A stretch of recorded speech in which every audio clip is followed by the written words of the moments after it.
व्यवस्थापन करून चालवणं साधी गोष्ट नाहीये।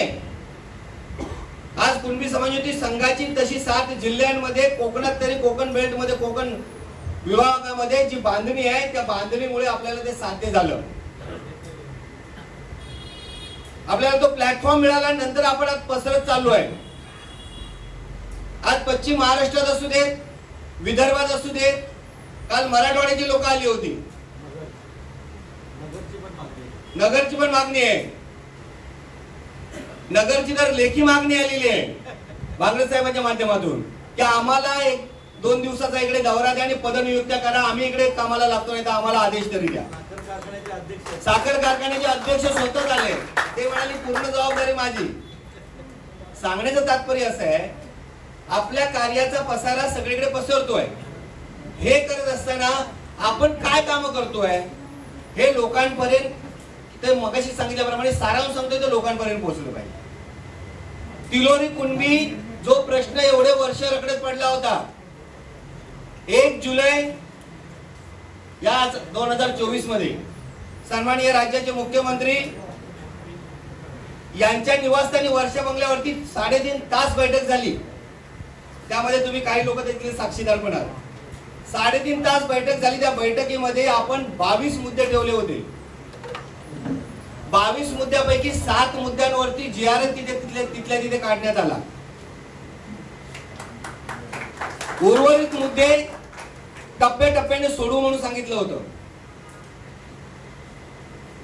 ह्या काय 8 दिवसामध्ये गणपतीचे 4 दिवसापूर्वी गणपती उत्सव चालू होता। आमच्या भेटीगाठी झाल्या नाहीत, मीटिंग झाल्या नाही, मी पण बाहेर होतो। परंतु या बुधवारी सकाळी 11:30 वाजता एक शिष्टमंडळ मंत्रालयात जाणार आहे आणि सन्मानाने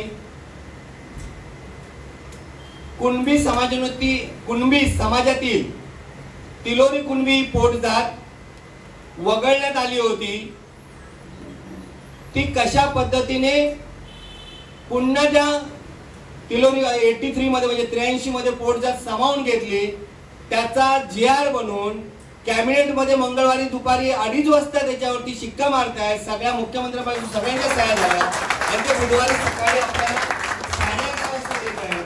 ते पण ताबडतोब का तिथल्या तिथे मंगळवारी का देत नाहीत? शासनाचं असं म्हणणं आहे की आम्ही तो एक कार्यक्रम घेतो, ठीक आहे, निवडणूक आहेत म्हणून ते त्याला क्रेडिट घ्यायला बघतायत। फक्त आणि फक्त बळीराज सेनेच्या दबावाखातीर जे आता ताबडतोब करताय, त्याचं कारण पण तुम्हाला सांगतो। तुम्ही मंगळवारी येणाऱ्यांपैकी विचारू शकता तिथे, मी मुख्यमंत्री आणि राज्याचे उद्योग मंत्री आणि OBC मंत्री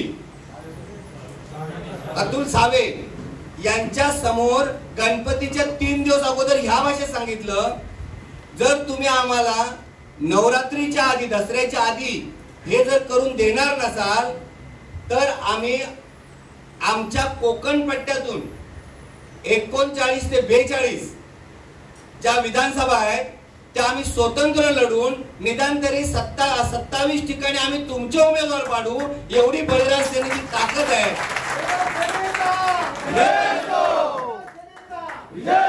याच्यावरती उपमुख्यमंत्री देवेंद्र फडणवीस, विचारा परवा ही गोष्ट, देवेंद्र फडणवीसांनी तो आधी मुद्दा बाजूला ठेवा म्हणून सांगितला होता आणि ज्या टायमाला हे सांगितलं तेव्हा मात्र देवेंद्र फडणवीस स्वतःहून सांगतात उदय सामंतच्या फोनवरून, म्हणजे उदय सामंत आपले उद्योग मंत्री, त्यांच्या फोनवरून, नाही तुमचा हे दसऱ्याच्या अगोदर विजय उत्सव करण्यासाठी तुम्हाला GR काढून तो आम्ही पास करून कॅबिनेट मधून देतोय।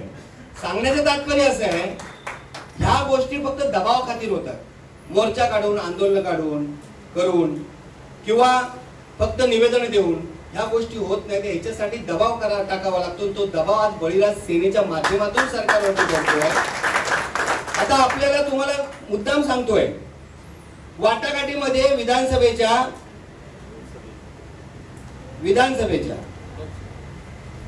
मध्ये बोलू नका ना, विधानसभेच्या वाटाघाटीमध्ये प्रथम जी बोलणी झाली त्यामध्ये काय द्यायचं त्याने ठरवलंय त्या तिघांनी। महायुती बरोबर युती करायची असेल तर त्यांना आपण सांगितलं होतं, वडे साहेबांनी सांगितलं मला की त्यांच्याकडून गुहागरची सीट खेचून आणा कारण गुहागर तालुका हा संघाच्या माध्यमातून असू देत, कुणबी जोडो अभियानाच्या माध्यमातून असू देत, कुठल्याही क्षेत्रात कुठला मोर्चा आंदोलन किंवा कुठलंही काम दिलं तर नेहमी ते एक नंबरला असतात. हे सांगायला काय आणखी कोणाची गरज नाही. म्हणून त्यांनी मला शब्द दिलेला आहे, गुहागरची विधानसभेची तिकीट घेऊन या, पहिला आमदार आम्ही गुहागर मधून बळीराज सेनेचा देऊ. आणि म्हणून मला ते सांगायला आनंद वाटतो, गुहागरची सीट आपल्याला दिली आहे आणि त्यासोबत श्रीवर्धन, राजापूर, भांडूप, जोगेश्वरी, पालघर आणि कल्याण मधून एक देणार असे सांगितलेले. परंतु आपलं एवढ्यावरती ज्या टायमाला पूर्ण कमिटी बसेल त्यांच्या बरोबर, एवढ्यावरती आपण समाधान मानायचं नाहीये. द्यायच्या तर आम्हाला ज्या निवडून येणाऱ्या 11 सीट द्या, अन्यथा आम्ही त्या 42 सीट वरती लढायला आम्ही तयार आहोत, हे त्यांना आम्ही ठासून सांगितलं. लवकरच आज पालघरचं शहापूरचं एक मला विशेष कौतुक करावं असं वाटतं. बेरे साहेबांसारखे पोलीस इन्स्पेक्टर ज्यांनी 7-8 काहीतरी एन्काउंटर केलेले आहे, 13 एन्काउंटर केलेले आहे, असा व्यक्ती तळमळीने प्रत्येक आंदोलनात मी त्यांना पुढे असताना पाहिलं. नाही तर पोलीस अधिकारी रिटायर झाल्याच्या नंतर कुठे कुठल्या आंदोलन जात नाही, नको बोलतात, माझ्या याच्यावरती सर्व्हिसवरती काहीतरी परिणाम होईल. पण ह्यांची जी टीम बघितली डॉक्टर भांगरे साहेबांची तिकडची, निस्वार्थीपणाने, महत्वाचं म्हणजे काय माहितीये का, मला जो सगळ्यात विषय जास्त आवडतो ना, निर्व्यसनी, हे अजिबात नाही. हे अशी टीम जेव्हा मला भेटली, खरोखर त्यांनी हृदयात माझ्या जागा घेतली. आणि म्हणून आज सर्वांच्या साक्षीने तुम्हाला शब्द देतोय, बहुतेक करून दसऱ्याच्या आधीच समाजाला एक भुषाव वाटणार एक मुकुट आपल्याला मिळतंय आणि ते शहापूरला, पालघरला द्यायचा निर्णय मी तरी केलेला आहे. सर्व माझ्या निर्णयाला मान्यता देतील असं मला वाटतंय आणि तो त्याला एक मानाचा तुरा लागणार आहे पालघर शहापूर मध्ये. मी नेहमी का सांगतो, स्वतःला कोणीतरी शिफारस करून पुढे आणू नका, स्वतःला कर्तृत्वाने पुढे आणा. उद्या याच्यापेक्षा मोठे मोठे आणखी काही मिळणार आहे आपल्याला. आमदार के खासदार के उद्या मंत्रीपद पण मिळणार. कारण का, आपण शेतकऱ्यांची मुलं आहोत. आपण बी बियाणं पेरलंय, पक्ष स्थापन केला म्हणजे बी पेरलं ते उगवणारच आहे. आपण त्याच्यावर खतपाणी किती घालतो, त्याची मशागत कशा प्रमाणात करतो यावर अवलंबून आहे त्याला पीक कसं येईल ते. पण मला आशा आहे, मला त्या परमेश्वरावरती भरोसा आहे, आपण करतो त्या कामाला यश येत आहे. आणि म्हणून तुम्हा सर्वांची जी साथ आहे, त्यांच्या साथीने आपण काम करतोय, त्या साथीच्या जीवावर सांगतोय, त्या बळावर सांगतोय, लवकरच आपण विधानसभा असू दे, सत्तेत असू दे, आपण आपला सहभाग असणार आणि त्यांना आपला वाटा द्यावा लागणारच. अशा पद्धतीचे आपण नियोजन केलेली, अशा पद्धतीचे आपण भावपेशन टाकलेले. तर आपला तो अधिकार आहे, आपल्याला चोरी नाही करायची आहे, परंतु आपले अधिकार जर मिळत नसतील तर छिनून घ्यायची ताकद आपल्यामध्ये पाहिजे आणि ते आपण दाखवून दिली पण पाहिजे. त्या पद्धतीचे सगळे डावपेच चालू आहे. मग हे करत असताना तुम्ही आम्ही पाठी का राहायचं. मग अशी कोणीतरी सांगितलं मला, आपण त्यांच्याकडे 21 विधानसभा मागितलेल्या आहे, 21 विधानसभा मागितलेल्या आहे. त्या जर निवडून येणाऱ्या विधानसभा आपल्याला नाही दिल्या, सगळ्यांनी ऐकून घ्या, कोकणातल्या सगळ्याच्या सगळ्या, खास करून रत्नागिरी जिल्ह्यातल्या 5च्या 5 विधानसभा आपण लढवायची ताकद ठेवायची आहे आणि आपल्याला लढायची आहे. राजापूर पण बळीराज सेना लढणार, रत्नागिरीतल्या 5च्या 5 विधानसभा बळीराज सेना लढणार. जर तुम्ही आमच्या पक्षाची दखल घेऊन आम्ही निवडून येणाऱ्या 11च्या 11 सीट जर आम्हाला त्या नाही मिळाल्या 21 मध्ये, तर मात्र त्यांना जसाच्या तसं उत्तर द्यायला आपण सगळ्यांनी तयारी दर्शवली पाहिजे, ठेवली पाहिजे. कारण हा दबावच तुम्हा आम्हा सहित उद्या आपल्या पिढीचं भविष्य उज्ज्वल करू शकतो. नाही तर आजपर्यंत लोकांच्या सतरंजा उचलत आलो आपण. मी कधीच कुठल्या पक्षात गेलो नाही आजपर्यंत कुठल्या पक्षात गेलो नाही, कुठल्या पक्षात सदस्य पण नाही.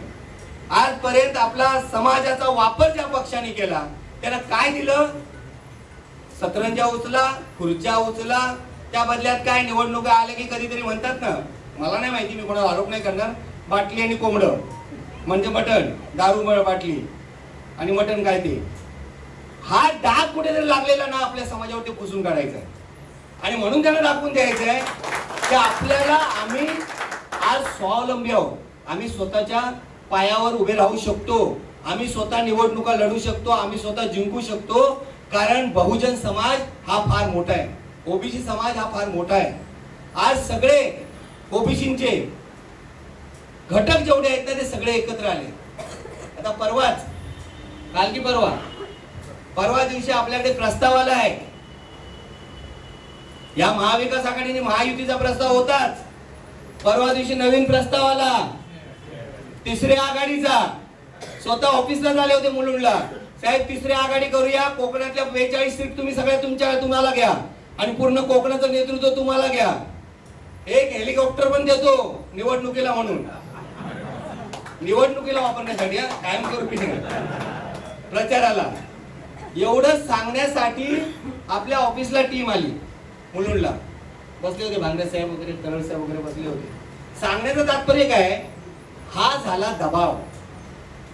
जर आपण पक्ष स्थापनच केला नसता, आपल्याला कोणी विचारलं असतं, कोणी दखल आपली घेतलीच नसती. 104 वर्ष आपण म्हणतो.